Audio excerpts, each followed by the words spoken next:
Study IQ IAS, अब तैयारी हुई अफोर्डेबल। हेलो एंड वेलकम दोस्तों, स्वागत है आप सभी का आपके पसंदीदा प्लेटफॉर्म स्टडी IQ IAS पे। मैं प्रशांत तिवारी आप सभी का स्वागत करता हूँ। मैं आशा करता हूँ आप सभी अच्छे होंगे, अपना ध्यान रख रहे होंगे और मन लगाकर पढ़ाई भी कर रहे होंगे। दोस्तों, ये जो सेशन है अपना, ये योजना का सेशन है जिसके अंदर में अगस्त महीने की योजना जो मैगजीन आती है उसका हम एनालिसिस करेंगे, क्योंकि बहुत सारे बच्चे योजना मैगजीन को लेकर परेशान रहते हैं। और मैं आपको कई बार बता चुका हूं कि योजना मैगजीन को आप अगर मेरे सेशन को देख लेते हैं और साथ में अगर इसकी पीडीएफ को एक बार रिवाइज कर लेंगे तो वो मोर देन सफिशिएंट रहने वाला है। इसमें और ज़्यादा परेशान होने की आप सभी को ज़रूरत नहीं है। आगे बढ़ने से पहले मेरे दोस्तों, मैं आपके साथ ये इन्फॉर्मेशन शेयर करना चाहता हूँ, जहाँ पर आप सभी जानते हैं कि study IQ IAS life foundation batch number 6 के क्लासेस शुरू हो चुकी हैं और 18,999 रुपये में मात्र आपको दोस्तों जीएस के लिए, प्रीलिम्स और मेंस के लिए आपको क्या मिल जाएगा, ये कोर्स मिल जाएगा। इसकी क्लासेस रोज सुबह 8 बजे होती हैं। इसके अंदर में क्या क्या चीज़ें आपको मिलने वाली हैं, एक बार वो भी चीज़ें मैं आपके साथ में शेयर कर लेता हूँ एक बार, क्योंकि ये भी बहुत इंपॉर्टेंट चीज़ है जो आपके साथ में शेयर करने की कोशिश मैं करता हूँ। सबसे पहली इंपॉर्टेंट चीज़ दोस्तों कि आपको इसमें मिलेगा GS, general studies. General studies आपके प्रीलिम्स प्लस मेंस के लिए मिलेगा और ऐसा कोई भी सब्जेक्ट या टॉपिक नहीं होगा जो नहीं पढ़ाया जाएगा। ऐसा मतलब कुछ भी नहीं रहने वाला कि आप ये सोचें कि ये नहीं होगा इसमें इंक्लूडेड जीएस से रिलेटेड। दूसरी चीज़ दोस्तों, प्रीलिम्स में आपको सबसे ज़्यादा परेशान करती है वो चीज़ है सी सैट। सी सैट क्योंकि क्वालिफाइंग है, इसके नंबर भले ही मेरिट में नहीं जुड़ते हैं, लेकिन अगर आप इसको क्वालिफाई नहीं करेंगे तो आप प्रीलिम्स क्वालिफाई नहीं कर पाएंगे। इसकी भी क्लासेस इसमें इंक्लूडेड हैं। प्रीलिम्स से पहले दोस्तों आप बहुत परेशान रहते हैं रिवीजन कैसे की जाए, तो वो रिवीजन कराने के लिए आपके लिए यहाँ पर क्रैश कोर्स की भी क्या है, सुविधा है। ये भी चीज़ इसमें अवेलेबल है। तीसरी चीज़ मेरे प्यारे दोस्तों, इसके अंदर में क्या है, मेंटोरशिप। क्या है, मेंटोरशिप। ये भी बहुत ज़्यादा क्या है, इंपॉर्टेंट है। चौथी चीज़ अगर इसके अंदर में ऐड किया जाए मेरे प्यारे दोस्तों, टेस्ट सीरीज। टेस्ट सीरीज को भैया कौन कैसे भूल सकता है, टेस्ट सीरीज के बिना तो जीवन चलेगा ही नहीं किसी भी एग्जाम के अंदर में। तो टेस्ट सीरीज भी इंक्लूडेड है। Current affairs programme, current affairs programme ये भी बहुत खास चीज़ है आपके लिए। इसमें करंट अफेयर भी कराया जाएगा, वीडियो भी मिलेगी, पीडीएफ भी मिलेगा, सब कुछ मिलेगा, हैंड रिटन नोट्स मिलेंगे। अब आप खुद अंदाज़ा लगाइए, ये सारी चीज़ें अगर आप मार्केट में लेने जाएंगे तो ऑलमोस्ट इसकी कॉस्ट पड़ेगी 2.5 लाख रुपए, और यहां पर यह आपको मिल रहा है मात्र 18,999 रुपए में। और कोड कौन सा यूज करेंगे आप, PRT लाइव कोड यूज करेंगे, तब आपको ये इतने में मिलेगा दोस्तों। तो आज ही एनरोल करिए, इसे लेट नहीं करना है क्योंकि 6 तारीख को इसमें एडमिशन क्लोज हो जाएंगे। तो चलिए आगे बढ़ते हैं। और आगे बढ़ने से पहले दोस्तों, अगर आपको इसकी पीडीएफ चाहिए तो आप टेलीग्राम चैनल पर जुड़िए। उसका नाम है प्रशांत तिवारी PDF नाम का टेलीग्राम चैनल है। इंस्टाग्राम और ट्विटर पर आप मेरे साथ जुड़ सकते हैं अपने कोई भी डाउट को लेकर। तो ये जो मैगजीन है दोस्तों, जो योजना की मैगजीन है इस बार की, वो आपके पार्टीशन से रिलेटेड है, आज़ादी से रिलेटेड है। फ्रीडम स्ट्रगल के बाद में जब 1947 के अंदर में हमें फ्रीडम मिलती है, उस दौर का है। उसके बाद में जो लिटरेचर डेवलप होता है उसका है।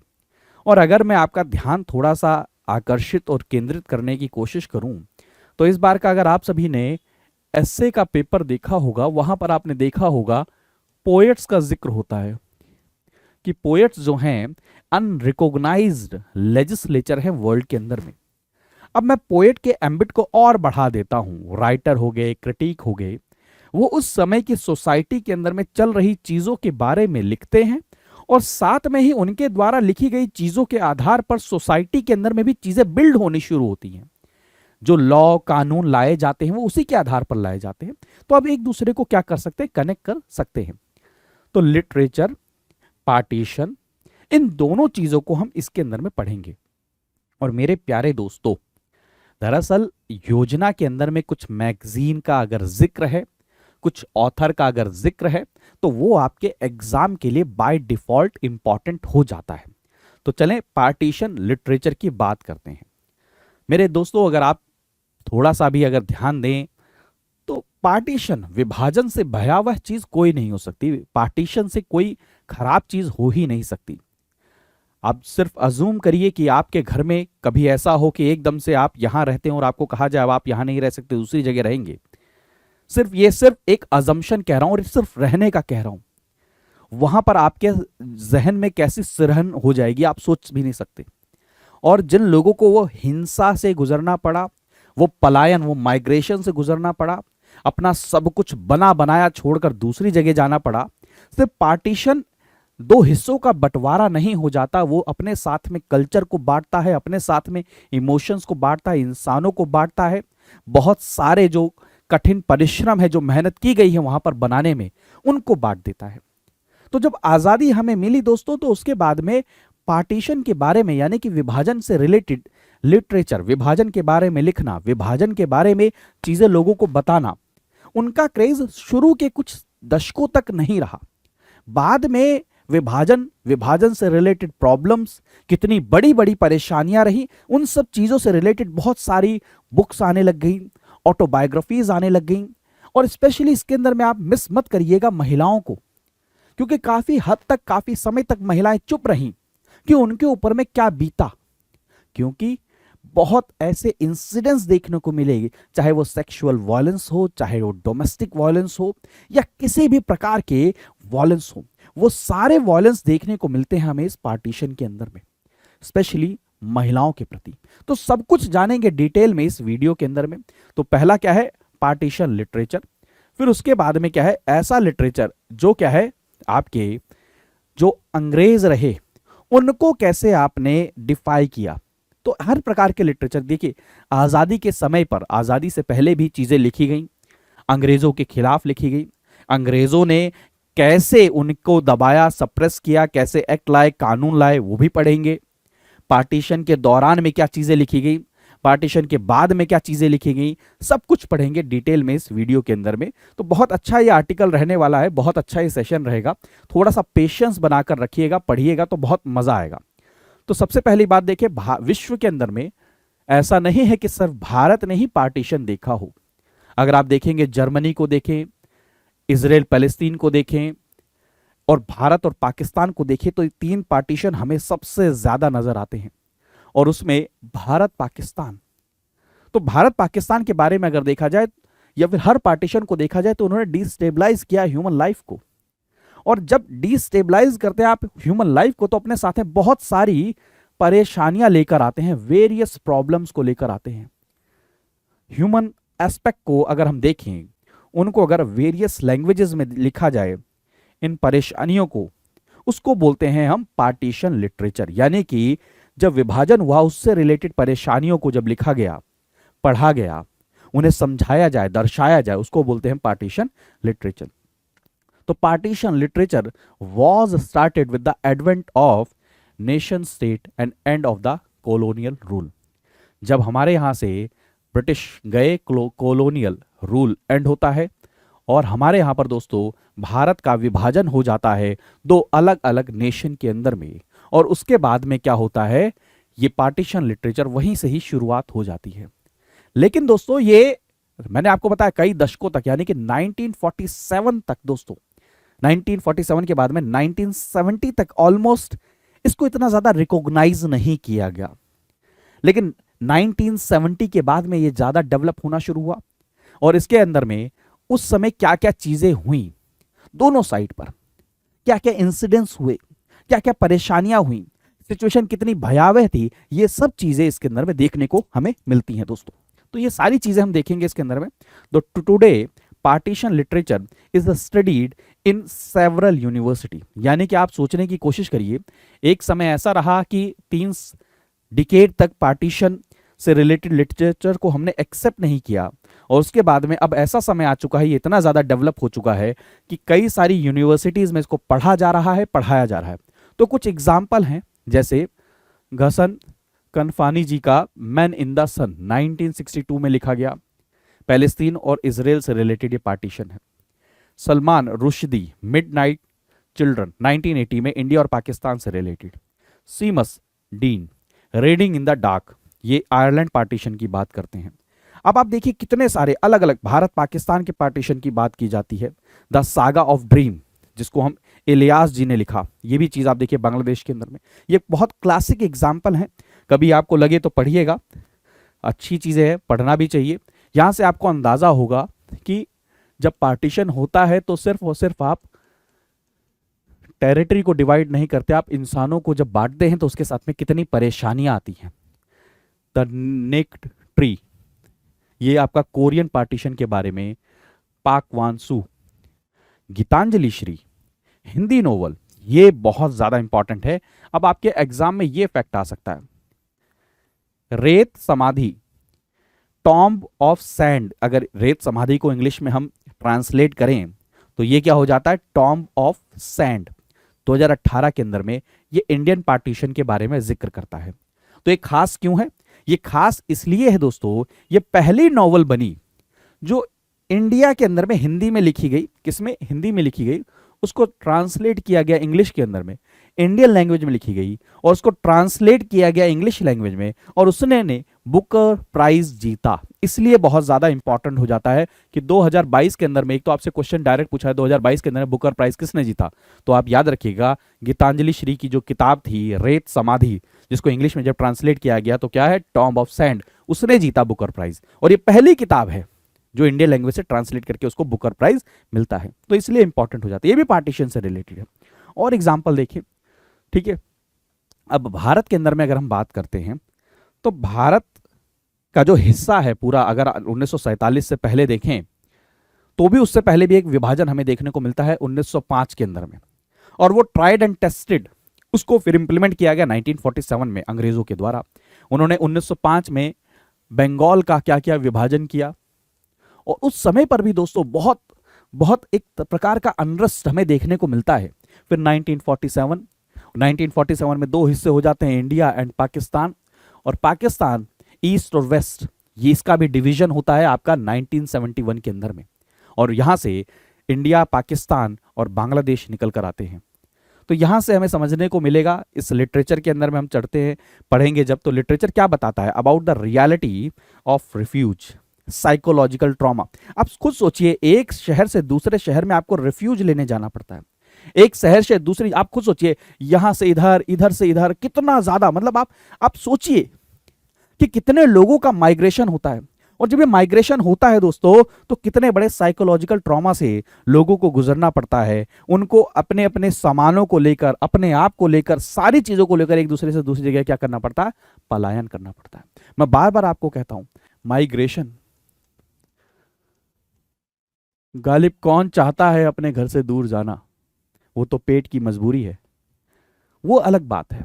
लेकिन अगर सरकार बनाने के लिए आप दो हिस्सों का अगर विभाजन कर देते हैं तो सिर्फ और सिर्फ वो पेट की मजबूरी तक नहीं रह जाता। वहां पर अगर आप माइनॉरिटी बनकर रह गए हैं या फिर आप एक जगह से दूसरी जगह जा रहे हैं, तो साइकोलॉजिकल ट्रॉमा सिर्फ यहीं तक सीमित नहीं रहता कि आप चले गए हैं, उसमें परेशानी हुई। जब आप वहां रहते हैं, वहां अपने आप को सेटल करने की कोशिश करते हैं, तो भी वहां पर बहुत परेशानियां देखने को मिलती हैं। ये आप एग्जाम्पल देखते जाइए, मंटो जी, बहुत बहुत बढ़िया एक मूवी भी आई थी इससे रिलेटेड। उन्होंने पार्टीशन का वायलेंस देखा, ट्रॉमा देखा, फिक्शनलाइज किया, ह्यूमन के इंस्टिंक्ट को उन्होंने सारी चीजें लिखी, किताबें लिखी। अब किशन चंदेर जी ने पेशावर एक्सप्रेस लिखी, खुशवंत सिंह, बहुत फेमस बुक है, ट्रेन टू पाकिस्तान, यशपाल जी ने लिखी झूठा सच, और के एस दुग्गल जी ने लिखी बंद दरवाजे। ये सारी की सारी चीजें हैं जो रेप से रिलेटेड, वुमेन के एब्डक्शन से रिलेटेड, ये सारी चीजें पता चलती हैं इन नैरेटिव्स के अंदर में। यानी कि यहां पर पता चलता है वॉयलेंस, रेप, अबडक्शन, भुखमरी, हंगर, माइग्रेशन, कितनी चीजें झेलनी पड़ती हैं एक माइग्रेशन, एक पार्टीशन के कारण में। एग्जाम्पल ऑफ बंगाली लिटरेचर, अब बंगाली लिटरेचर के बारे में भी बात कर लेते हैं साथ में। ऋत्विक घातक जी, उन्होंने बंगाल के पार्टीशन के बारे में लिखा, इनसिक्योरिटी ऑफ ह्यूमन एग्जिस्टेंस के बारे में लिखा। अमरेंद्र घोष जी ने बेंगेचू सद्दू, ये चीज बंगाल के बारे में लिखा। ज्योतिर्मयी देवी, ई पार गंगा ओ पार गंगा। आप सोचिए, बंगाली लिटरेचर, यानी कि बंगाल 1905 में ही पार्टीशन को देख चुका था, और वहां पर भी काफी सारे लिटरेरी वर्क हमें अवेलेबल मिलते हैं। तो ये आर्टिकल से मैं आपको समझाने की कोशिश क्या कर रहा हूं, कभी कोई क्वेश्चन आए या इंडिया और पाकिस्तान के पार्टीशन के बारे में कभी कोई इंटरव्यू में आपसे क्वेश्चन पूछ ले, या क्वेश्चन नहीं भी पूछते हैं तो आपसे अगर पूछ लें, तो वहां पर ये समझिए कि उसके बारे में हमें पता कैसे चलता है, ये लिटरेचर के द्वारा पता चलता है।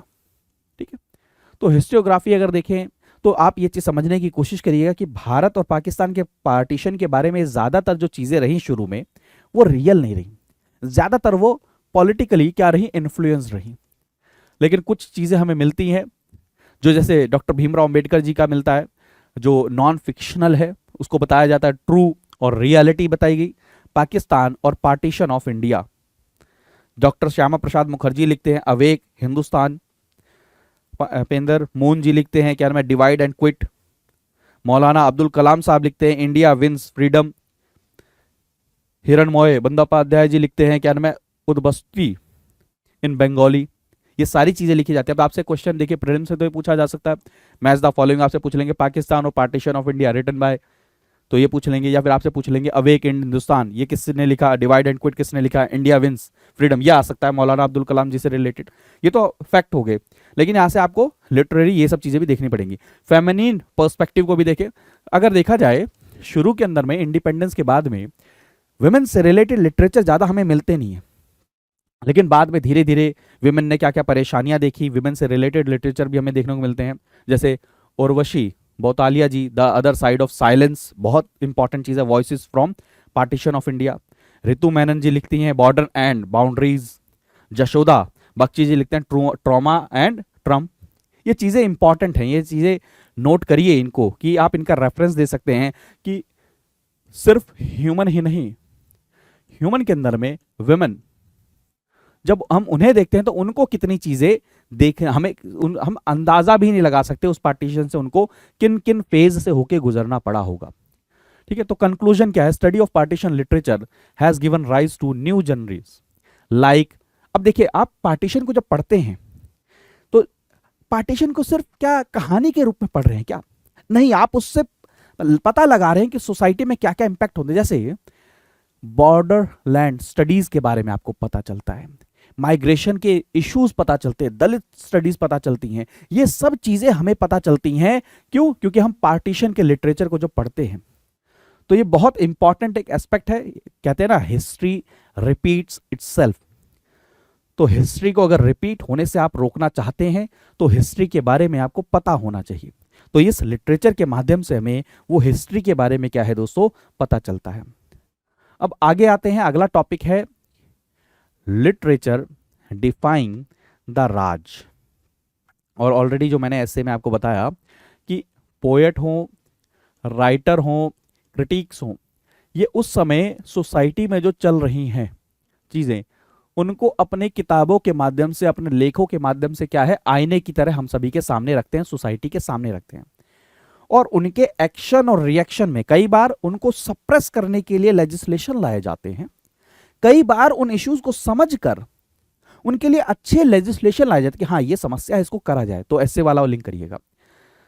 तो आजादी से पहले अंग्रेज भला क्यों चाहेंगे कि उनकी जो कमियां हैं, जो खामियां हैं, उनको आप पब्लिक डोमेन में ले आइए।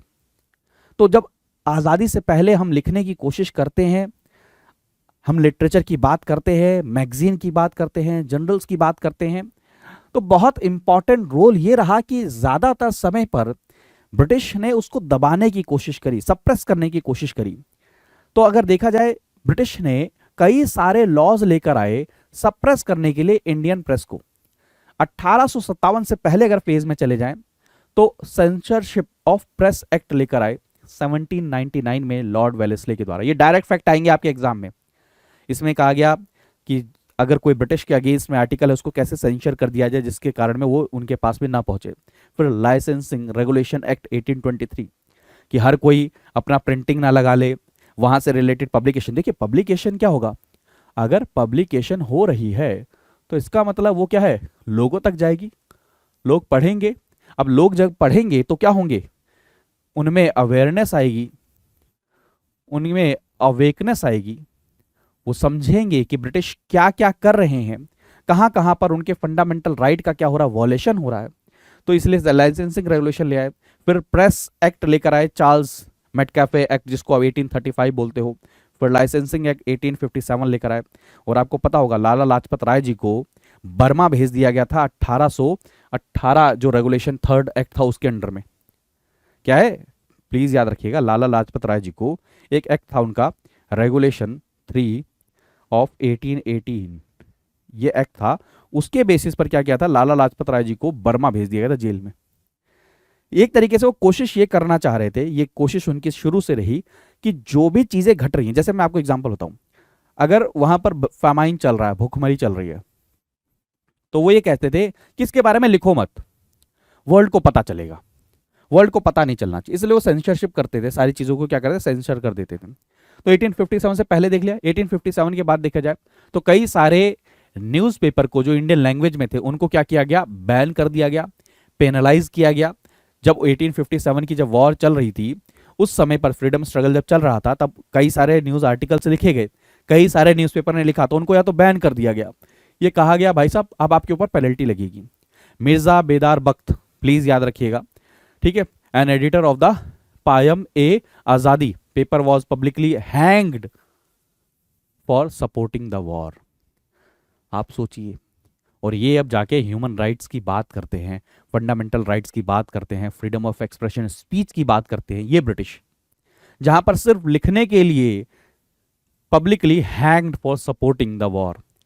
सेडिशन लॉ अभी न्यूज में बहुत ज्यादा बना रहता है, सेडिशन लॉ को लेकर आया गया 1870 के अंदर में 124A ऑफ आईपीसी, जिसके अंदर में कहा गया कि आपके ऊपर में सेडिशन, देशद्रोह के आरोप लगा दिए जाएंगे अगर आप कुछ लिखेंगे, कुछ कहेंगे। और गांधी जी, बाल गंगाधर तिलक जी, उनको अरेस्ट किया गया, चार्ज किया गया इसके अंदर में। तो ये चीजें हैं, प्लीज इनको एक फ्लो में प्रिपेयर करते रहिए। क्या मैं आपके लोकमान्य तिलक जी को देखिए, 12 महीने के लिए किया गया, केसरी में जो लिखते थे उसके लिए, यानी कि एक तरीके से पूरी कोशिश की गई कि जो लिखा जा रहा है, जो आर्टिकल्स लिखे जा रहे हैं, उनको कैसे रोका जाए। पहली बात तो लिखने से ही रोका जाए, और अगर किसी ने लिख दिया है तो उसको कैसे उसके ऊपर में पेनल्टी लगाई जाए, ये इंश्योर किया जा रहा था। यानी कि ये कोशिश की जा रही थी कि जो भी अनरेस्ट है, जो भी फीलिंग्स हैं, उनको कैसे सप्रेस किया जाए। सप्रेस करेंगे, नहीं लिखा जाएगा, क्योंकि उस समय पर सोशल मीडिया तो होता नहीं था, उस समय पर इंटरनेट, फेसबुक, इंस्टाग्राम, ये सब चीजें नहीं होती थी। तो जो न्यूज पेपर में लिखा जाएगा, अब भारत के मान के चलिए कोई दिल्ली में बैठा है और कोई बंगाल में बैठा है, उनको तो यही चीज कैसे पता चलेगी कि यहां क्या हो रहा है, जब तक या तो वो खुद जाएंगे नहीं, और या तो वो जब तक न्यूज में पढ़ेंगे नहीं। तो न्यूज़पेपर बहुत इंपॉर्टेंट एक रोल प्ले करता था, उसको वो क्या करते हैं, कंट्रोल करने की कोशिश कर रहे थे। वर्नाकुलर प्रेस एक्ट पास किया 1878 के अंदर में, जिसके अंदर में कंट्रोल करने की कोशिश की गई वर्नाकुलर प्रेस को भी। ऑफिशियल सीक्रेट्स एक्ट पास किया गया 1898 के अंदर में। इंडियन पोस्ट ऑफिस एक्ट, ये सारी चीजें पास की गई, जिसके अंदर में कहा गया कि कंट्रोल कैसे किया जाए बुक और पब्लिकेशन को। ठीक है, तो आई थिंक चीजें आप समझ पा रहे होंगे, कनेक्ट कर पा रहे होंगे। ठीक है, अगला अगर देखें, example of literature against established rule. अब कुछ नाम पढ़ेंगे जो हमें नजर आते हैं किसके अगेंस्ट में, ब्रिटिश के अगेंस्ट में लिखे गए जो थे। जैसे सबसे पहली बात तो कई सारे पोएट्स और राइटर ने several incident of freedom struggle के बारे में लिखा। जैसे आपको 1857 पर देखिए, वहां पर लिखा, 1919 जलियांवाला बाग के समय पर लिखा, 1922 चौरा चौरी इंसिडेंट्स के टाइम पे लिखा, 1942 क्विट इंडिया मूवमेंट के टाइम पे लिखा। जैसे सारे जहां से अच्छा, ये उर्दू लैंग्वेज में लिखा गया। पेट्रियाटिक सॉन्ग लिखा गया बच्चों के लिए, किसके द्वारा, मोहम्मद इकबाल के द्वारा। ठीक है, कि बच्चों को कैसे देशभक्ति उसके लिए लिखा जाए। दूसरी तरफ अगर देखा जाए, अगर आप देखेंगे तो ये क्या है, इत्तेहाद। ठीक है, ठीक है, यहाँ पर दूसरी जगह झांसी की रानी सुभद्रा कुमारी चौहान, खूब लड़ी मर्दानी वो तो झांसी वाली रानी थी। तो ये सब चीजें लिखी गई उस समय के दौरान को बरताने के लिए, दर्शाने के लिए, सारी चीजें। पुष्प की अभिलाषा माखनलाल चतुर्वेदी जी द्वारा, झंडे का गीत श्यामलाल गुप्त प्रसाद जी के द्वारा, राम प्रसाद बिस्मिल, अशफाकुल्ला खां, उन्होंने कई सारे पोएम्स लिखी जो उनके रेवोल्यूशनरी आइडिया को क्या है दर्शाते थे, उनके थॉट को दर्शाते हैं। और इनके थॉट को पढ़ के, यानी कि इन पोएम्स को पढ़ के दूसरे लोग भी क्या होते थे, मोटिवेट होते थे। क्या होते थे, मोटिवेट होते थे। ठीक है, भारत प्रशस्ति, ये प्लीज नोट कर लीजिएगा, रविंद्रनाथ टैगोर जी ने लिखा था, ये प्लीज याद रखिएगा। प्यारा हिंदुस्तान हमारा, ठीक है, ये पोएट थे किसके द्वारा, हमदम, ठीक है, डिपिक्टिंग हिंदू मुस्लिम यूनिटी उस समय पर फ्रीडम स्ट्रगल के अंदर में। तो ये चीजें इंपॉर्टेंट हैं। ये देखिए प्रीलिम्स में तो डायरेक्ट आपसे क्या कर लेंगे, स्ट्रेट फॉरवर्ड क्वेश्चन पूछ लेंगे, लेकिन प्रेस का एक बहुत नोटेबल रोल रहा फ्रीडम स्ट्रगल के अंदर में। उन्होंने जो रिवोल्यूशनरी आइडियाज थे उनको मास तक पहुंचाने में क्या करी, हेल्प करी। गांधी जी के आइडियाज को मास तक पहुंचाने में हेल्प करी। उन्होंने जो समय के सोसाइटी में जो एविल्स थे उनको मास तक पहुंचाने की कोशिश करी। तो ये लिटरेचर का बहुत इंपॉर्टेंट क्या रहा इसके अंदर में रोल रहता हुआ हमें नजर आता है, जिसने अवेयरनेस फैलाई, जिसने क्या किया, जो एक्सट्रीम मेजर्स लिए गए कॉलोनियल एरा के अंदर में ब्रिटिश के द्वारा, उसके अगेंस्ट में लिखा। और इनको सप्रेस करने के लिए फिर क्या, ब्रिटिश ने भी क्या किए, कई सारे लॉज क्या किए, पास किए, कई सारे लोगों को क्या किया है, अरेस्ट किया। अब बंगाली लिटरेचर के बारे में देखें, बंगाली थिएटर के बारे में देखें। अब एक चीज समझने की कोशिश करिए, लिटरेचर फिर थिएटर का भी बहुत इंपॉर्टेंट रोल रहा।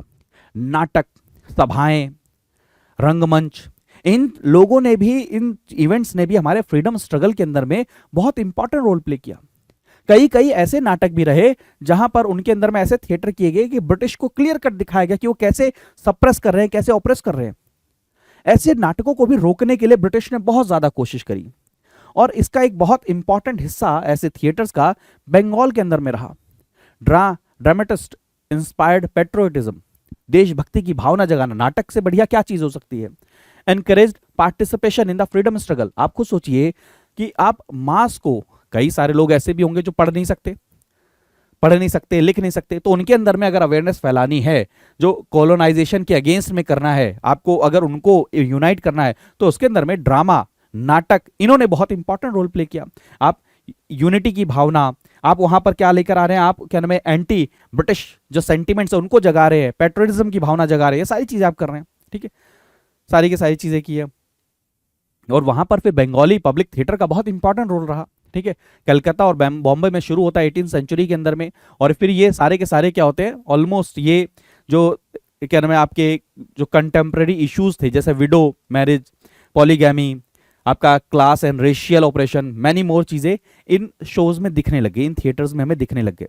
लेकिन धीरे धीरे जब ये चीज रियलाइज होता है कि अब ब्रिटिश हमारे लिए बहुत बड़ी समस्या है, तो इन थिएटर्स ने क्या किया, अपना थोड़ा थोड़ा नेचर चेंज करना शुरू किया। अब ये एंटी ब्रिटिश सेंटिमेंट्स को जगाने के लिए इस्तेमाल किए जाने लग गए ये सारे के सारे थिएटर्स। उसके बाद में क्या होता है दोस्तों, जैसे आप देखिए पर्सनैलिटीज जो रहे बंगाली लिटरेचर के अंदर में, बंगाली थिएटर के अंदर में, तो दीनबंधु मित्रा जी का नील दर्पण, ये प्लीज याद रखिएगा, बहुत इंपॉर्टेंट है। The mirror of Indigo planting, इसके अंदर में क्या हमें दिखता है, हमें ये दिखता है कि ब्रूटल एक्सप्लॉयटेशन होता है इंडिगो प्लांटेशन के अंदर में, किसके द्वारा, ब्रिटिशर्स के द्वारा। तो आप याद रखिएगा नील दर्पण, बंगाली थिएटर धीरे धीरे स्वदेशी मूवमेंट के अंदर में, अब अपना देश के अंदर में अपनी चीजों को अपनाइए, अपनी चीजों का जो विदेशी चीजें उनका बॉयकॉट करिए, ये सब चीजें किसके द्वारा, नाटक के द्वारा, थिएटर के द्वारा और ज्यादा क्या करने लग गई, आगे बढ़ाने लग गए। जब एंटी पार्टीशन मूवमेंट की बात होती है बंगाल के अंदर में, तब भी क्या होता है, वहां पर ये नाटक जो एंटी पार्टीशन जो मूवमेंट है उसको आगे बढ़ाने में काम करते हैं। तो थिएटर बहुत इंपॉर्टेंट क्या करता है, रोल प्ले करता है। गिरीश चंद्र घोष, उन्होंने सोशियो पॉलिटिकल सिग्निफिकेंस से रिलेटेड आर्टिकल लिखे, सिराजुद्दौला एंड मीर कासिम ऐसे प्लेज लिखे। ये सारी चीजें क्या है, इंपॉर्टेंट हैं, प्लीज इनको नोट करते रहिएगा। अब ऐसा तो नहीं है कि एक एक चीज यहाँ पर आपके साथ में करी जा सकती है, क्योंकि ये भी चीज समझनी पड़ेगी हमें कि लिमिटेशन है इस चीज की, ठीक है। जैसे रविंद्र नृत्या, ये रविंद्रनाथ टैगोर जी ने लिखा, ठीक है। डांस और सॉन्ग के सीक्वेंस लिखे, ठीक है। और टैगोर जी ने यूरोपियन जो चीज़ें हैं उनको भी इंक्लूड किया अपनी राइटिंग के अंदर में। फिर उन्होंने काफ़ी सारी चीज़ें ऐसी भी लिखी जो ये दर्शाती हैं कि कैसे लोगों को एक होना चाहिए, जो सारी चीज़ें मतलब आप समझ रहे होंगे, ठीक है, क्लियर है, ठीक है। चलें, तो बंगाली प्ले राइट्स ने बहुत इंपॉर्टेंट रोल प्ले किया। इन्होंने आपके क्या नाम है, जैसे मानथा रे जी ने Puranic tales of sweet contemporary times, ये सब चीज़ें लिखी। ये सब चीज़ें क्या दर्शा रही, मैं आपको इन शॉर्ट ये कहना चाह रहा हूँ, जो वहाँ पर जो थिएटर होते थे वो क्या है, पहले तो शुरू अपने सोशल सोसाइटी इन सब चीज़ों से हुए, फिर उसके बाद में धीरे धीरे वो क्या होते रहे, चेंज होते रहे, और फिर लास्ट में उन्होंने जो रूप ले लिया वो किस चीज़ का रूप ले लिया, ब्रिटिश ब्रिटिश के अगेंस्ट, ब्रिटिश से रिलेटेड जो इश्यूज रहे उनसे चीजें ले ली। और बाद में क्या होता है, फिर कॉलोनियल बैन होता है थिएटर्स के ऊपर में। ब्रिटिश गवर्नमेंट ने क्या किया, वेरियस स्ट्रेटेजी को अपनाया कि कैसे वो इन थिएटर्स को रोका जाए, क्योंकि उनको लगता था कि ये थिएटर्स हैं ये क्या करेंगे, लोगों को यूनाइट करेंगे, लोगों को अवेयर करेंगे। इस कारण से उन्होंने बहुत सारी कोशिश करी। इवन जो थिएटर्स के अंदर में इन्वॉल्व हैं उनको पनिशमेंट भी देने लग गए, जेल में भी डालने लग गए। ये सारी चीजें हुई दोस्तों। आप खुद सोचिए, थिएटर करने के लिए आपको जेल में डाल दिया जाए, क्यों? क्योंकि आप जो गलत कर रहे हैं वो पब्लिक में नहीं जाना चाहिए। ये चीजें किसने करी? ब्रिटिशर्स ने करी, ब्रिटिश ने करी दोस्तों। तो आगे बढ़ते हैं फटाफट से एक बार। तो इन शॉर्ट दोस्तों, इनका बहुत इंपॉर्टेंट रोल रहा थिएटर्स का, जिन्होंने फ्रीडम स्ट्रगल के अंदर में बहुत ज़्यादा क्या किया, कंट्रीब्यूट किया है। ठीक है, चलें आगे बढ़ते हैं। तो अगर देखा जाए और अगर आप देखें, ड्रामेटिक परफॉर्मेंस एक्ट पास किया 1876 के अंदर में, जिसके अंदर में बार कर दिया गया क्या, पब्लिक थिएटर्स नहीं होंगे। ठीक है, ये भी चीज़ एक बहुत, मतलब आप समझिए कि पॉलिटिकल मैसेज देते हुए अगर कोई पब्लिक थिएटर हो रहा है, कोई ड्रामा हो रहा है, उसको बैन कर दिया। ब्रिटिश को इतना डर था, आप लिखने नहीं देंगे, आपको बोलने नहीं देंगे, जिससे कोशिश की जा रही थी कि भाई किसी भी तरीके से उनके जो रॉन्ग डूइंग्स हैं, उनके गलत कारनामे हैं, गलती से भी क्या है, पब्लिक डोमेन में ना आ जाए किसी भी तरीके से। तो कंक्लूजन क्या है? तो कंक्लूजन क्या है, देखिए इन शॉर्ट कंक्लूजन क्या है कि अगर आप देखें तो नेशनलिज्म को बढ़ाने के लिए अगर देखा जाए तो थिएटर ने बहुत इंपॉर्टेंट रोल प्ले किया। एंटी ब्रिटिश सेंटिमेंट्स को आगे बढ़ाने के लिए किसने? थिएटर्स ने बहुत इंपॉर्टेंट रोल प्ले किया। ऐसे ही दोस्तों सिनेमा ने भी बहुत इंपॉर्टेंट रोल प्ले किया है हमारे यहाँ पर नेशनल मूवमेंट को आगे बढ़ाने के अंदर में। तो सिनेमा के अंदर में अगर देखा जाए तो ब्रिटिश से फाइट करने के लिए India needed to socially united and progressive. सबसे पहली बात तो इंडिया के अंदर में इतनी डाइवर्सिटी थी और लोग डाइवर्सिटी को बहुत अच्छे तरीके से भुनाते थे। ब्रिटिश उसको डिवीजन के लिए एथनिक ट्रेडिशनल वैल्यूज जो थी उनको कैसे यूनाइट किया जाए, और इसके अंदर में जो सिनेमा है, इंडियन सिनेमा, उसने बहुत इंपॉर्टेंट रोल प्ले किया। During the freedom movement cinema was used as a medium to show anger and voice of the opinion of nationalist leader। अभी भी आप देखते होंगे, अगर सिनेमा को देखेंगे, किसी मूवी को देखेंगे, किसी शो को देखेंगे, तो आसपास के जो सिनारियो हैं, आसपास की जो प्रॉब्लम्स हैं, उनको उसके अंदर में दर्शाया जाता। तो ऐसे ही सिनेमा को एक तरीके से फ्रीडम मूवमेंट के लिए इस्तेमाल किया गया, जहां पर सिनेमा का इस्तेमाल किया गया ये गुस्सा, जो एंगर है, उसको दिखाने के लिए। ठीक है, कॉलोनियल एरा के अगेंस्ट में अगर देखा जाए तो इंडिया सिनेमेटोग्राफी एक्ट पास होता है। अब देखिए हर जगह पर, मजे की बात समझिए कि जहां जहां पर ब्रिटिश को कुछ कुछ करने की कोशिश की जा रही है कि भाई हाँ ब्रिटिशर अब आपके खिलाफ में ये करेंगे, अब आपके खिलाफ ये करेंगे, वहां वहां पर वो एक्ट ले आते हैं। तो इंडिया सिनेमेटोग्राफी एक्ट ले आते हैं 1918 का। ठीक है, जिसके अंदर में वो कहते हैं क्या, कंटेंट को पहले दिखाया जाएगा, बाहर दिखाने से पहले पहले उसको क्या किया जाएगा, सेंसर किया जाएगा। ठीक है, बंगाली सिनेमा के अंदर में भी उन्होंने बहुत सारे सेंसरशिप करी। अब यहाँ पर लीडरशिप की बात हो रही है, जैसे बंकिम चंद्र चटर्जी जी ने, रविंद्रनाथ टैगोर जी ने बंगाली सिनेमा के अंदर बहुत ज़्यादा क्या किया, कंट्रीब्यूट किया। अगर देखेंगे तो ड्रामेटिक परफॉर्मेंस एक्ट, जिसके बारे में अभी ऑलरेडी मैंने आपके साथ जिक्र किया गया, 1876 में पास किया गया, जिसके कारण ये कहा गया कि भाई साहब अब इंडिया के अंदर में सिनेमा को कैसे कंट्रोल किया जाए, इंडिया के अंदर में कैसे ड्रामा को कंट्रोल किया जाए, क्योंकि ब्रिटिश को क्लियर कट नजर आ रहा था कि इन दोनों का इस्तेमाल करके क्या किया जा रहा है, भारत के अंदर में जो यहाँ के जो लोग हैं उनको यूनाइट भी किया जा रहा है, और साथ में उनको यूनाइट किसके अगेंस्ट किया जा रहा है, ब्रिटिश के अगेंस्ट किया जा रहा है। एक प्लीज याद रखिएगा, दीनबंधु मित्रा जी का जो नील दर्पण, ऑलरेडी मैंने कहा आपको, ये प्ले, इसको एज ए प्ले इस्तेमाल किया जाने लग गया, और इसको 1872 के अंदर में गिरीश चंद्र घोष जी ने इसको क्या कहता है, प्ले भी इसका पूरा का पूरा स्टेज किया था। तो इसके अंदर में दिखाया जाता था, कि भाई रूरल एरिया के अंदर में इंडिगो फार्मर्स के साथ में कैसा बर्ताव है ब्रिटिश का, कैसे वो इंडिगो के कल्टीवेशन के लिए एक बर्बर हालात के अंदर में कैसे खेती करवा रहे हैं, किससे, किसानों से। ये सारी चीजें बताई गई नील दर्पण के अंदर में। तो नील दर्पण प्लीज याद रखिएगा क्या है, किसके द्वारा लिखा गया, दीनबंधु मित्रा जी के द्वारा लिखा गया। इस चीज के बारे में जरूर से जरूर याद रखिएगा। ठीक है, फिर लॉर्ड कर्जन के डिवाइड एंड रूल पॉलिसी को देखा जाए, बंगाल के अंदर में इंप्लीमेंट होता है। आपके इंडियन नेशनल कांग्रेस का कॉन्फ्रेंस होता है कलकत्ता के अंदर में। अब ये सारी की सारी चीज़ें हैं, यानी कि इन शॉर्ट मैं आपको बताता हूँ, लास्ट और क्रक्स इसका आप क्या लिखेंगे। सबसे पहले तो आप लिटरेचर का जिक्र करेंगे, और क्योंकि मैं इसको इतना डिटेल में क्यों करा रहा हूँ, वरना कुछ नहीं है, सिर्फ और सिर्फ लाइन है, सिनेमा का रोल रहा, लिटरेचर का रोल रहा, पब्लिकेशन का रोल रहा, न्यूज़पेपर का रोल रहा, ड्रामा का रोल रहा। ये सारी चीज़ें किस लिए थी कि कैसे ब्रिटिश के अगेंस्ट में क्या किया जाए, यूनाइट किया जाए। और जो उस समय चीज़ें चल रही थी, जो उस समय चीज़ें हो रही थी, वो कैसे पब्लिक डोमेन में लाई जाए, इन सब चीज़ों के लिए क्या है, इन सभी चीज़ों का इस्तेमाल किया गया था। ठीक है, क्लियर है, सारी की सारी चीज़ें उसी से रिलेटेड हैं। और ऐसे ही दोस्तों जो रिलीजियस इवेंट होते हैं, ठीक है, ठीक है, ऐसी जो कई सारे फोक डांस होते हैं, फोक इवेंट होते हैं, उनका भी इस्तेमाल किया गया। ऐसी एक यात्रा, ये एक पॉपुलर फोक थिएटर है, बंगाल ये थिएटर इसको बोला जाता है, और आपके उड़ीसा, बंगाल, इन जगह पर भी आपको मिलेगा। यात्रा का मतलब क्या होता है, जर्नी और गोइंग। इसके अंदर में, इस थिएटर के अंदर में बहुत सारी चीजें बताने लगे, बहुत सारी स्टोरीज के माध्यम से बताने लगे। जैसे फॉर एग्जांपल क्या है, आपके अंदर में पॉलिटिकल अवेयरनेस फैलाने के लिए, अंदर में मासेस को इंश्योर करने के लिए, रिवोल्यूशनरी सिंबलाइजिंग के लिए, रिवोल्यूशनरी एक्टिविटीज के लिए। जैसे पंजाब में कुछ चल रहा है तो उसके बारे में बंगाल में पता होना चाहिए, इसके माध्यम से। जैसे मान के चलिए अगर नॉर्थ में कुछ चल रहा है तो साउथ में पता होना, इसके माध्यम से। क्योंकि उस समय पर मैं आपको ऑलरेडी बता रहा हूँ, सोशल मीडिया, टीवी, ये सब चीजें नहीं होती थी। ठीक है, अब धीरे धीरे क्या हुआ, बंगाली जो डोमिनेंस था सिनेमा के अंदर में, धीरे धीरे कम होना शुरू होता है। तो यहां से आपको क्रक्स क्या लेके निकालना है, क्रक्स ये निकालना है कि सोसाइटी के अंदर में लिटरेचर का, सोसाइटी के अंदर में जो आपका ये होता है, क्या बोलते हैं इसे, जो लिटरेचर है, सिनेमा है, ड्रामा है, सॉन्ग है, यानी कि आर्ट एंड कल्चर है, वो बहुत इंपॉर्टेंट रोल प्ले करता है। पहला एस्पेक्ट कि सोसाइटी के अंदर में क्या चीजें ऑलरेडी हैं वो बताता है, सोसाइटी में क्या सुधार होने चाहिए वो बताता है। और इसका क्लियर कट हमें एग्जांपल मिलता है कहां से, हमारे फ्रीडम स्ट्रगल के अंदर में। ठीक है, क्लियर है, किसी को भी कोई डाउट इससे रिलेटेड? अगर किसी को भी डाउट है तो बताइए, वरना फिर हम आगे बढ़ते हैं। अगला जो है freedom movement in central India, ज्यादा फोकस इसके अंदर में रहेगा। इसके अंदर में आपको क्या करना है, मेजॉरिटी जो आपको चीजें यहां से याद रखनी है, जो इसके अंदर में मैं आपको रिवोल्ट बताऊंगा, ट्राइबल रिवोल्ट, पीजेंट रिवोल्ट, इस सेक्शन के अंदर में वो चीजें आपको याद रखनी है। तो सेंट्रल इंडिया के अंदर में अगर देखा जाए तो यहां पर भी देखिए इंडिपेंडेंस मूवमेंट जो है धीरे धीरे प्रोग्रेस करता है। पहले शुरू के अंदर में बहुत कम रहते हैं, फिर धीरे धीरे प्रोग्रेस होना शुरू होता है।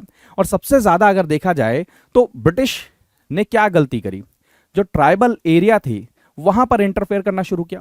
और जैसे जैसे ब्रिटिश ने इंटरफेयर करना शुरू किया, अपनी अथॉरिटी को ट्राइबल एरिया में एस्टेब्लिश करने की कोशिश करी, वहीं से क्या हो जाता है, ट्राइबल लोगों का क्या हो जाता है, रिवोल्ट होना शुरू हो जाता है। और कई सारे ऐसे रिवोल्ट होते हैं जिनका बहुत ज्यादा क्या है, सिग्निफिकेंस है।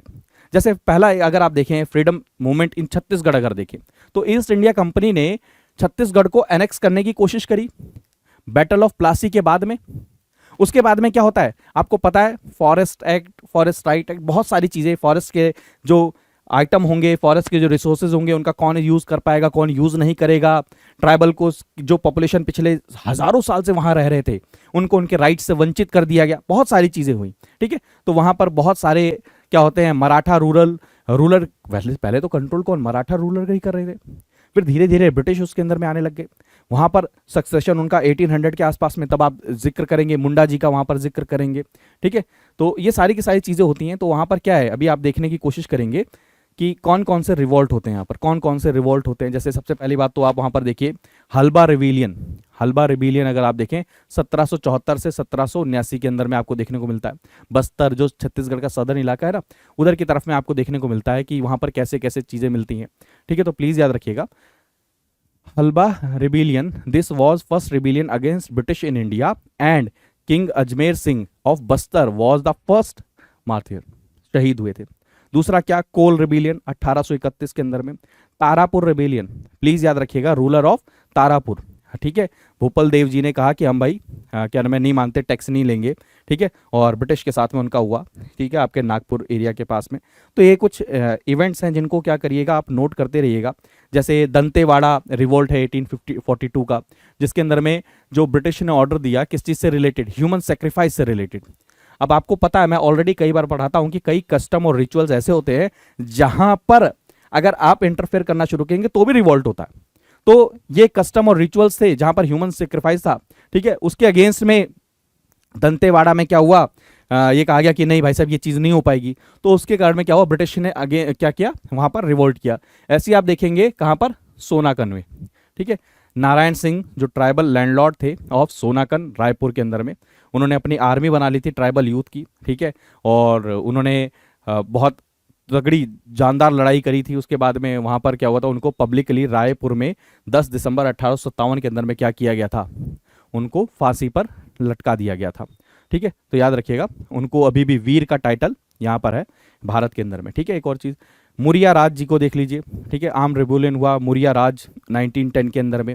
ठीक है, ताना भगत जी तो आप पढ़ते ही 1914 1919 के बीच में। ये चीज़ें हैं जो आपके, देखिए अगर क्वेश्चन डायरेक्ट नहीं आएगा तो आपसे क्वेश्चन ये आ सकता है कि यानी क्रोनोलॉजी के ऊपर में क्वेश्चन आ सकता है। ये भी एक चीज़ है ना, क्या है, क्रोनोलॉजी के ऊपर भी क्वेश्चन आ सकता है कि हाँ भाई कौन सा पहले हुआ था कौन सा बाद में हुआ था। तो ये भी प्लीज़ याद रखिएगा सारी की सारी चीज़ें, कौन सा किस रीजन में हुआ था।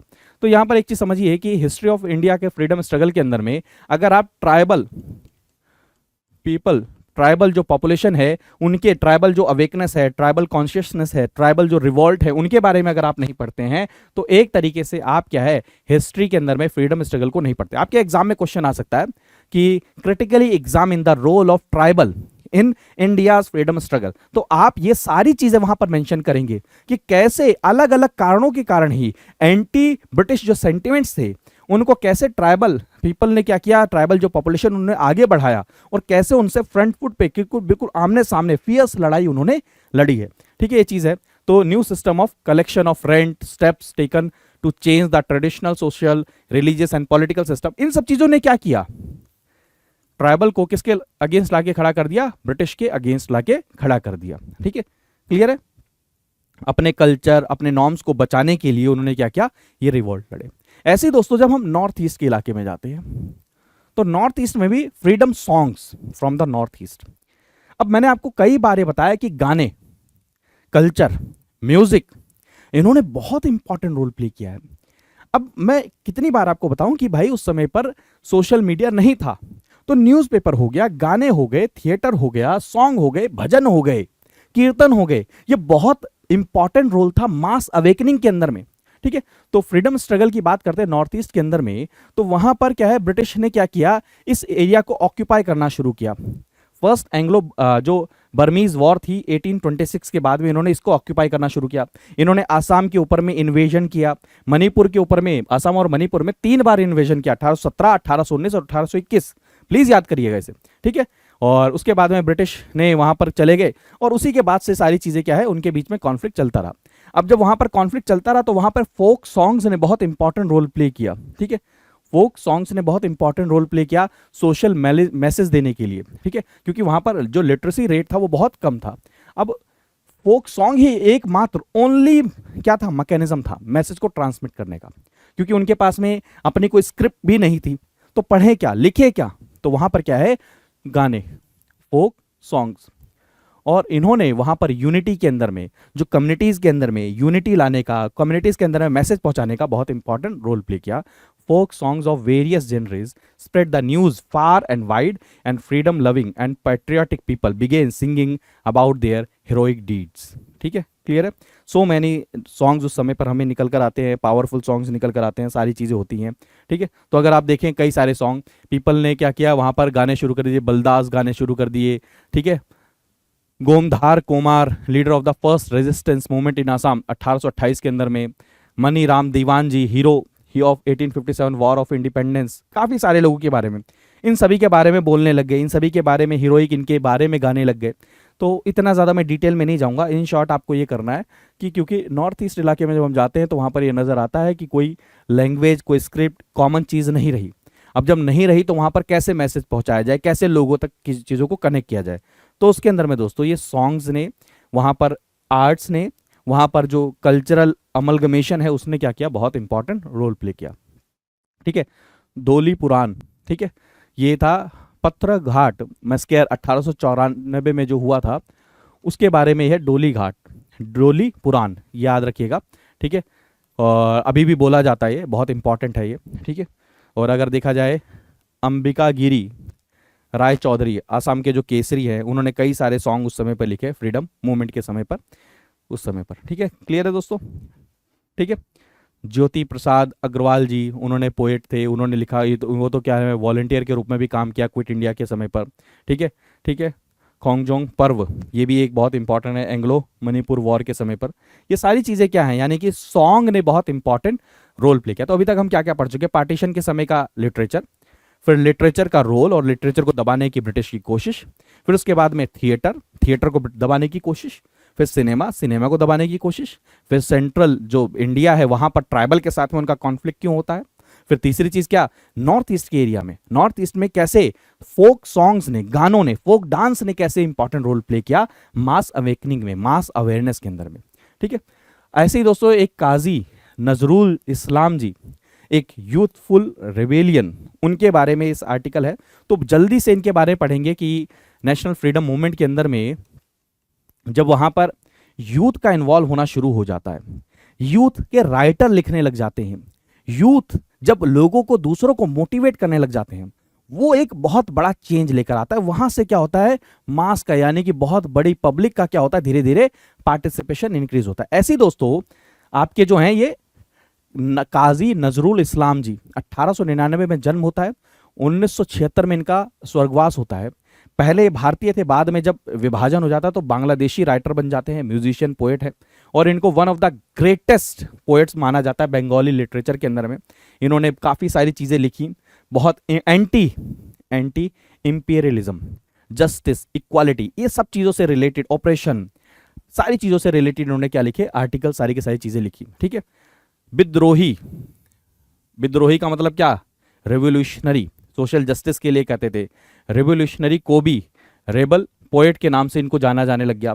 1920 के अंदर में इनके जो फ्रेंड थे मुजफ्फर अहमद, ठीक है, ब्रिटिश डेली लेकर आते थे, ब्रिटिश के अगेंस्ट में सारी की सारी चीज़ें, क्या नाम था उसका, नव युग। ठीक है, बस ये सारी चीज़ें याद रखिएगा। ठीक है, और सारी की सारी चीज़ें थी ये इंश्योर करने की थी। जैसे रेवोल्यूशनरी पोएट, मैंने बार बार ये जिक्र कर रहा हूँ, तो इनकी पोएम्स है, जैसे अब पोएम, बहुत सारी चीज़ें पोएम है, अब उसमें कुछ कुछ चीज़ें जो इसमें लिखी हुई है उनको याद कर लीजिए। जैसे आप लिखेंगे बांगार गन, ठीक है, विद्रोही, धूमकेतु, ये उनका वीकली था, वीकली वो उसमें निकलता था, सारी की सारी चीज़ें। 1923 के अंदर में क्या हुआ, उनको सेडिशन के चार्ज में क्या किया, 1 साल की जेल की सज़ा सुना दी गई थी। गांधी जी का बहुत समर्थन करते थे, गांधी जी के नॉन वायलेंस को बहुत अच्छे से मानते थे, सोशलिस्ट, ठीक है, बॉल्शविक रेवोल्यूशन ने इनको बहुत ज़्यादा क्या किया था, मोटिवेट किया था। तभी तो ये क्या, society, equality, social cause, fraternity, इन सब की भी बहुत ज़्यादा क्या करते थे, बातें करते थे, अपने उसके अंदर में लिखते थे। ठीक है, क्लियर है, क्लियर है। सोशियो रिलीजियस रिफॉर्म होने चाहिए, इन सब चीज़ों के बारे में भी काफ़ी कुछ लिखते थे। अब ये प्रीलिम्स में आप खुद सोचिए, डायरेक्ट क्वेश्चन आ जाएगा, आप कहेंगे कि कहाँ से क्वेश्चन आ गया, तो यहीं से क्वेश्चन आ गया, ये सारी की सारी चीज़ों से रिलेटेड इन्होंने। और एक और चीज़ समझिए, इन्होंने ऑर्थोडॉक्सी के बारे में लिखना शुरू किया, जो हिंदुइज्म के अंदर में जो पुरानी रूढ़िवादिता थी उसके बारे में खिलाफ लिखना शुरू किया, क्योंकि सोशल एविल्स जो थे उसके खिलाफ लिखना शुरू किया। ऐसी जो इस्लाम के अंदर में जो ऑर्थोडॉक्स पूरा का पूरा बिहेवियर था, जो उसमें रूढ़िवादिता थी, उसके अगेंस्ट में भी इन्होंने लिखना शुरू किया। ठीक है, सारी की सारी चीज़ें करी इन्होंने। क्या किया, पावर ऑफ यूथ को ग्लोरीफाई करना शुरू किया इन्होंने, जियोग्राफिकल डिस्कवरीज के बारे में, मिलिट्री एडवेंचर, इन सब चीज़ों के बारे में लिखना शुरू किया। He was against the religious orthodoxy and criticised both Muslim and Hindus. अब आप खुद सोचिए, अगर वो दोनों को क्रिटिसाइज कर रहे हैं तो बहुत बड़ी चीज़ क्या होगी कि दोनों के दोनों इनको पसंद भी नहीं करेंगे। ठीक है, यहाँ पर, ठीक है, और काफ़ी समय तक ये हुआ कि बाद में ऐसा आएगा कि इनको पसंद नहीं करेंगे, नजरुल जी को फिर काफ़ी एक बड़ा सेक्शन है जो पसंद नहीं करेगा, लेकिन ग्रेटेस्ट ऑफ ग्रेट पोएट माने जाते हैं बंगाली लिटरेचर के अंदर में। ठीक है, और सोशलिस्ट, रेवोल्यूशनरी, गांधी जी को मानने वाले, सारी चीज़ें अपनी पोएम से लोगों को मोबिलाइज करने वाले, यूथ को आगे बढ़ाने वाले, सारी की सारी चीज़ें।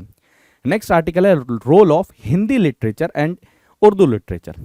अब लिटरेचर का जिक्र हो तो वहाँ पर हिंदी और उर्दू का जिक्र ना हो, ये कैसे हो सकता है। तो बहुत सारे राइटर हैं, जैसे भारतेंदु हरिश्चंद्र जी, बालकृष्ण भट्ट जी, महावीर प्रसाद जी, आप नाम लीजिए, कितने सारे लोग हैं। अब जब नेशनल लेवल पर अवेकनिंग की बात होती है तो हर जगह पर, किसी भी इवेंट पर देख लीजिए, अगर रीजनल लिटरेचर ने अपना काम किया है, बंगाली लिटरेचर ने अपना काम किया है, तो वैसे ही हिंदी और वहाँ पर आपके क्या है, उर्दू के लिटरेचर ने भी वैसे ही काम किया है। इंडिपेंडेंस से पहले देखा जाए तो उर्दू पोएट शाह हातिम जी, अशरफ अली फगान जी, मोहम्मद रफ़ी सौदा जी, मीर ताकी मिरहात जी, इन सब ने अपने एक्सप्रेशन लिखने शुरू किए। रूल ऑफ लॉ खत्म हो रहा है, इसके बारे में लिखना शुरू किया। यहाँ पर टाइम टेस्टेड ह्यूमन वैल्यूज़ की बात करी, करप्शन की बात करी, सारी चीज़ों की बात कर रहे थे। ठीक है, और आपके शहर अशोभ, ये चीज़ें लिखी हैं जिसके अंदर अर्बन अनरेस्ट की बात करते थे, सोशियो पॉलिटिकल ग्राउंड रियलिटीज़ की बात करते थे, वहाँ पर ये सारी चीज़ें। यानी कि ऐसा नहीं है कि कोई भी सेक्शन अछूता रह गया हो, ठीक है। 1857 के समय पर तो ऐसा हुआ कि जो उर्दू पोएट थे वो तो डायरेक्ट आगे, कि जैसे आपके अजीज मुरादाबादी, उन्होंने क्या है ब्रिटिश के अगेंस्ट में लड़ाई करी जनरल बख्त खान के साथ में। अब आपसे डायरेक्ट क्वेश्चन पूछ लेंगे कि मुरादाबादी कौन से वॉर के अंदर में कहां पर लड़े, किसके साथ लड़े, तो प्लीज याद रखिएगा, ठीक है। सेल्फ सेक्रीफाइस की बात करते थे अपने पोएम के, बहादुरी की बात, एक साथ रहने की बात, एकता की बात, यूनिटी की बात, ब्रिटिश के अगेंस्ट रहना है, ब्रिटिश को यहां से भगाना है, ब्रिटिश बाहर ही है, ये सब चीजें क्या है यहाँ पर पोएम्स में हमें नजर आने लग जाती हैं, लिखी हुई चीजों में नजर आने लग जाती हैं। यहाँ पर ये क्लियर कट लिखते हैं कि कैसे कंपनी के जो रूल है वो यहाँ के लोकल कम्युनिटी को कैसे डिस्ट्रॉय कर रहे हैं, लोकल इकोनॉमी को कैसे डिस्ट्रॉय कर रहे हैं, ये सब चीजें इसके अंदर में लिखी हुई हमें मिलती हैं। तो प्लीज याद रखिएगा, ठीक है, ठीक है। और आप देखें इन सब चीजों को रोकने के लिए वही फिर रेगुलेशंस, प्रेस एक्ट आया, आर्म्स एक्ट आया, सारी की सारी चीजें जिसके अंदर में कहा गया कि भाई साहब Bengali speaking society of north India, Hindi speaking, इन सबको बोलने के ऊपर में रोक लगाया गया, इनके पब्लिकेशन के ऊपर में रोक लगाया गया, ठीक है। सारी की सारी चीज़ें ये की गई कि यहाँ पर ये कोशिश की जाए कि जो रेजिस्टेंस है ब्रिटिश के अगेंस्ट में वो कैसे रोका जाए, लेकिन इसको कब तक रोक पाओगे, ठीक है। और ये कहा गया कि the deep consciousness of resistance against the British can be seen in these works, ठीक है। और इन वर्क्स ने क्या किया, और लोगों को भी क्या किया है, मोटिवेट किया, और लोगों को भी ये जागरूक किया कि आप भी आइए, उस रीजन में ये चल रहा है, वहां पर देखिए इतना ज्यादा वो ऑपरेशन हो रहा है, वहां पर देखिए इतना ज्यादा अन्याय हो रहा है, तो लोग और ज्यादा क्या होता है उनमें भावना आती है, वो जो कहते हैं ना रिवोल्यूशनरी जो फीलिंग्स हैं वो आते हैं, ठीक है, क्लियर, ठीक है, ठीक है। और राइज ऑफ कांग्रेस की बात करते हैं 1885 में, एओ ह्यूम, सारी चीज़ें आप जानते हैं, कांग्रेस का गठन होता है, सारी चीज़ें आप सब कुछ पढ़ते ही हैं, सारी चीज़ें जानते ही हैं, ठीक है। तो ऑलरेडी ये सब कुछ है ही, ठीक है। तो कांग्रेस इंडियन इंटेलेक्चुअल क्लास का होता है, फिर उसके बाद में आप जानते हैं फिर धीरे धीरे क्या होता है, इंटेलेक्चुअल क्लास धीरे धीरे और गेन करने लग जाते हैं और चीज़ें, फिर आप क्या है बड़े बड़े न्यूज़पेपर में लिखने लग जाते हैं, बड़े बड़े आर्टिकल्स लिखने जाते हैं, फिर धीरे धीरे गवर्नमेंट को डायरेक्ट क्रिटिसाइज करने लग जाते हैं, ह्यूमन राइट्स की वैल्यूज़ पर क्रिटिसाइज करने लग जाते हैं, सारी चीज़ें करने लग जाते हैं, ठीक है। दलित रेनेसांस की बात होती है, ज्योतिबा फुले, सावित्रीबाई फुले, उन्होंने सोशल जो एविल्स हैं उनके रिगार्डिंग लिखना शुरू किया, अंबेडकर जी ने लिखना शुरू किया, गांधी जी ने लिखना शुरू किया, ये सारी चीज़ें क्या होती हैं, ऐड ऑन होनी धीरे धीरे शुरू हो जाती हैं, ठीक है, क्लियर है। और ऑलरेडी मैं बता चुका हूँ 1905 के अंदर में जब बंगाल का विभाजन होता है उसके अंदर में रविंद्रनाथ टैगोर जी बहुत कुछ लिखते हैं, सारी गीतांजलि, सारी की सारी चीज़ें, बहुत सारी चीज़ें लिखते हैं। और उस समय पर क्या है, मेन मोटिव ये था कि कैसे ब्रिटिशर को उनकी गलती का एहसास कराया जाए और साथ में ही लोगों को कैसे मोटिवेट किया जाए कि ब्रिटिशर्स को कैसे सबक सिखाया जाए। सो स्वदेशी मूवमेंट के अंदर में राइटिंग्स ने बहुत इंपॉर्टेंट रोल प्ले किया, ठीक है।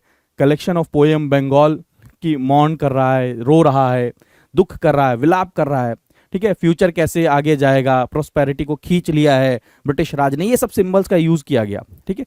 उर्दू पोएट ने लिखा, मौलाना अली, शिबली, नोमानी, सब ने, इन सभी ने लिखा। अब इन सब के नाम तो एक एक करके आप नहीं याद करेंगे, ठीक है, लेकिन एक मतलब एक ट्रेंड आप करते जाइए सभी के सभी, ठीक है। गांधी जी का बहुत बहुत इन्फ्लुएंस रहा। अब गांधी जी के भी लिटरेचर को भी हम पढ़ेंगे, गांधी जी के लिटरेचर को ही पढ़ेंगे, तो यानी कि अब यहाँ से आप क्या ले सकते हैं कि इंडियन नेशनलिज्म जो हमें देखने को मिलता है 1857 से 1947 तक, वो ये दर्शाता है कि हमारे यहाँ पर जो नेशनलिज्म है कॉमन पीपल का नेशनलिज्म था, in which nothing other than nation's liberation at the centre. हर किसी के ध्यान में क्या था, नेशन को हमें क्या करना है, आज़ाद कराना है, अपने देश को जल्द से जल्द क्या कराना है, आज़ाद कराना है, इनकलाब जिंदाबाद, ऐसी चीज़ें, सारी की सारी चीज़ें क्या है आगे की तरफ बढ़ती हैं। अब कंटेम्प्ररी राइटिंग्स बाय वुमेन, अब वुमेन का भी जब जिक्र होगा तो हम ये भी पढ़ेंगे, क्योंकि महिलाओं को आप कैसे मिस कर सकते हैं। तो कंटेम्प्ररी प्रेजेंट टाइम पे अगर देखा जाए तो महिलाओं से रिलेटेड इशू, महिलाओं के द्वारा लिखे गए आर्टिकल्स, वो भी धीरे धीरे क्या हो रहा है, प्रचार प्रसार हो रहा है। यानी कि the women issue was on the rise of political scenario in 19th century, ठीक है। तो काफ़ी सारी चीज़ें हमें ये भी देखने को मिलती हैं, तो उनके बारे में भी एक बार पढ़ते हैं। तो सबसे पहली बात तो देखें, मुस्लिम एलिट जो फैमिलीज थी 1920 में, जो इंग्लिश में वहाँ पर पढ़ने के लिए चले गए थे, उन्होंने लिखा, जैसे आपके मोहम्मदी बेगम जी ने लिखा, नज़र, सजाद, हैदर, ठीक है, अब्बासी बेगम, इन्होंने लिखना शुरू किया और काफ़ी सारी मैगजीन्स में लिखना शुरू किया, कई सारे फॉर्म ऑफ सेल्फ एक्सप्रेशन लिखने शुरू किए, जैसे ऑटोबायोग्राफी ऑफ बेगम सुल्तान जहां ऑफ भोपाल उन्होंने लिखना शुरू किया, कॉलोनियल पावर के अगेंस्ट में लिखना, राइज ऑफ नेशनलिज्म आइडियोलॉजी, ये सब चीज़ों के बारे में लिखना शुरू करा। यानी कि विमेन और विमेन से रिलेटेड जो चीज़ें हैं वो पीछे नहीं रही। जैसे शाहजहां बेगम ने लिखा तहजीब उन निस्वान ओ तरबियत उल इंसान, जिसके अंदर में वो कहते हैं कि to teach women how to conduct themselves. ये क्या है? ये ऑटोबायोग्राफीज ने क्या किया, एक व्यू प्रोवाइड किया कल्चरल कंटेक्स्ट का और हिस्ट्री का, जिसने क्या किया, सरकमस्टांसेस को चेंज किया। फिर जेंडर इश्यूज की बात होने लग गई। फिर उसके बाद में अभी आप आज के एरा में आ जाओगे तो मी टू मूवमेंट जैसे बात करते हैं, तो पर्दा सिस्टम, पर्दा से पार्लियामेंट में जाना, रूल मेकिंग के अंदर में जेंडर इक्वालिटी की बात करना, रेजिस्टेंस की बात करना, एम्पावरमेंट की बात करना, इन सब चीज़ों का धीरे धीरे क्या होता है, जिक्र होना शुरू हो जाता है। फिर पोस्ट इंडिपेंडेंस अगर आते हैं तो आपको पता है पोस्ट इंडिपेंडेंस बहुत सारी जो महिलाएं थीं जो पाकिस्तान से माइग्रेट होकर आई थी, उन्होंने लिखा, अपने दुख दर्द को लिखा, यहाँ पर क्या क्या स्ट्रगल देखना पड़ा वो लिखा, सोशल ट्रांसफॉर्मेशन के बारे में लिखा, वुमेन्स क्या जो पार्टिसिपेशन है उसके बारे में लिखा। ये सारी की सारी चीज़ें भी वुमेन्स ने लिखनी यहाँ पर शुरू कर दी हैं। ठीक है, क्लियर है?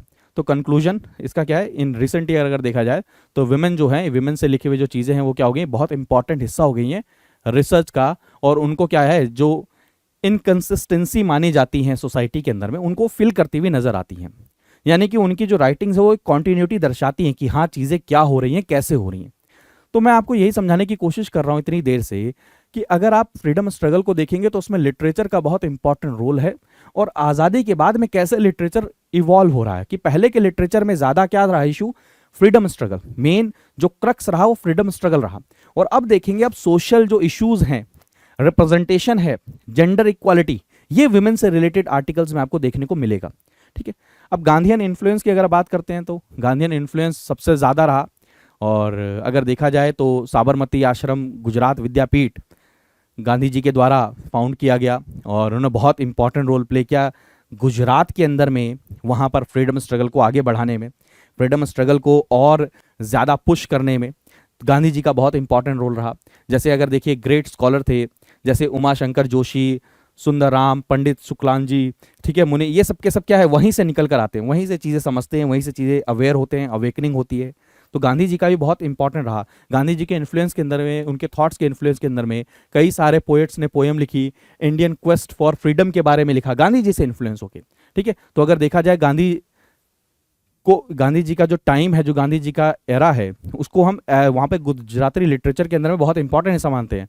3 एरा मानते हैं गुजराती लिटरेचर के अंदर में, सुधारक युग, रिफॉर्मिस्ट एरा, पंडित युग, स्कॉलर युग एरा, और उसके बाद में गांधीयन एरा उसके अंदर में। ठीक है, तो बहुत सारी, यानी कि गांधी जी का जो फ्रीडम स्ट्रगल में सिर्फ और सिर्फ लोगों को इकट्ठा करना नहीं, गुजरात के अंदर में भी गुजराती लिटरेचर के अंदर भी बहुत इंपॉर्टेंट कॉन्ट्रीब्यूशन रहा। ठीक है, सोशल एक्टिविटीज़ जो थी, जो डेवलपमेंट ओरिएंटेड थी, उनके जो आइडियाज़ थे रूरल एरिया के अंदर में, उसके बारे में पोइट्स ने लिखना शुरू किया, उसके बारे में आर्टिकल्स छपने शुरू होते हैं। महात्मा गांधी जी ने जो बड़े लेवल पर सोचना और सिंपल लिविंग, ये आप डायरेक्ट कह सकते हैं, high thinking and simple living, ये आप गांधी जी को कह सकते हैं। उसने बहुत सारे लोगों को क्या किया, इंस्पायर किया। ठीक है, ठीक है, क्लियर है? तो ये सारी की सारी चीज़ें, गांधी जी की आइडियोलॉजी, उनका लिटरेचर, उसने क्या किया है, काफ़ी सारे गांधी जी का पोजीशन जो है वो बहुत पोजीशन जो है स्ट्रांग बना दिया। और गुजरात के अंदर, ना सिर्फ गुजरात ही नहीं, पूरे देश के अंदर में उनका बहुत इंपॉर्टेंट रोल रहा फ्रीडम स्ट्रगल के अंदर में। लेकिन गुजरात के अंदर में जो लिटरेचर है उसके अंदर में भी गांधी जी का बहुत इंपॉर्टेंट रोल रहा। तो अगर इस पूरे की पूरे आपको इस मैगजीन का समराइजेशन मैं आपको करूँ तो इन शॉर्ट मेरे को पर्सनली ऐसा लगता है कि इसी मैगजीन के बेसिस पर ही ये क्वेश्चन इस बार का बनाया गया था, जो ऐसे में आया था कि जो पोएट्स होते हैं वो अनएक्नॉलेज्ड क्या होते हैं, लेजिस्लेचर होते हैं। वर्ल्ड के अंदर में सबसे ज्यादा अगर देखा जाए, कोई कानून अगर बन रहा है तो या तो पोएट ने जो लिखा है उसके अगेंस्ट बन रहा है, या फिर ऐसा बन रहा है कि उसको सही कह रहे हैं और उसके साथ में, क्योंकि पोएट क्या है, पोयम जो लिखते हैं, जो क्रिटिक्स जो लिखते हैं लोग, जो आर्टिकल्स लिखे जाते हैं, वो सोसाइटी के बारे में ही तो बताते हैं कि सोसाइटी में क्या चल रही है। अब जैसे आपने इतनी सारी चीजें पढ़ी तो क्या बता रही हैं, ये बता रहे हैं कि भैया सोसाइटी में वहां पर कैसे ह्यूमन राइट्स, कैसे फंडामेंटल राइट्स का वॉलेशन हो रहा था, कैसे फेमाइन जैसी सिचुएशन थी, कैसे जेंडर इनइक्वालिटी थी, कैसे ब्रिटिश और क्या कर रहे थे, एक्सप्लॉइट कर रहे थे फार्मर्स को, पेजेंट को, ट्राइबल को, लोगों को, महिलाओं को, किसको नहीं छोड़ा उन्होंने ऑप्रेस करने में, एक्सप्लॉइट करने में। तो वो सब चीजें हमें कहां से मिलती हैं, यहीं से मिलती हैं। तो लिटरेचर बहुत इंपॉर्टेंट रोल प्ले करता है। एक तो हमें आईना दिखाता है, इतिहास दिखाता है, प्लस में प्रेजेंट भी दिखाता है, और साथ में फ्यूचर भी कैसा होना चाहिए ये भी बताता है। तो लिटरेचर का बहुत इंपॉर्टेंट रोल रहा है। ये क्वेश्चन आपके एग्जाम में मेंस में आ सकता है दोबारा से कि लिटरेचर का कैसे, वैसे आ चुका है ये क्वेश्चन कि लिटरेचर ने कैसे फ्रीडम स्ट्रगल के अंदर में बहुत इंपॉर्टेंट रोल प्ले किया। तो ये क्वेश्चन आपके एग्जाम में दोबारा भी आ सकता है, कभी घुमा फिरा कर। तो इस सेशन में बस इतना ही, और मैं आपको फिर कहता हूं दोस्तों, 6 तारीख से एडमिशन क्लोज हो जाएगा, 30 तारीख से इसकी क्लासेस शुरू हुई हैं। आज ही एनरोल कर लीजिए, आपके पास बहुत अच्छा समय है। PRT लाइव कोड यूज करके आप इंस्टाग्राम पर मेरे साथ जुड़ सकते हैं, ट्विटर पर जुड़ सकते हैं, टेलीग्राम पर इसकी PDF आपको मिल जाएगी। थैंक यू सो मच दोस्तों, अपना ध्यान रखिए, मन लगाकर पढ़ते रहिए, मुस्कुराते रहिए। बाय बाय, टेक केयर दोस्तों, जय हिंद। स्टडी IQ IAS, अब तैयारी हुई अफोर्डेबल।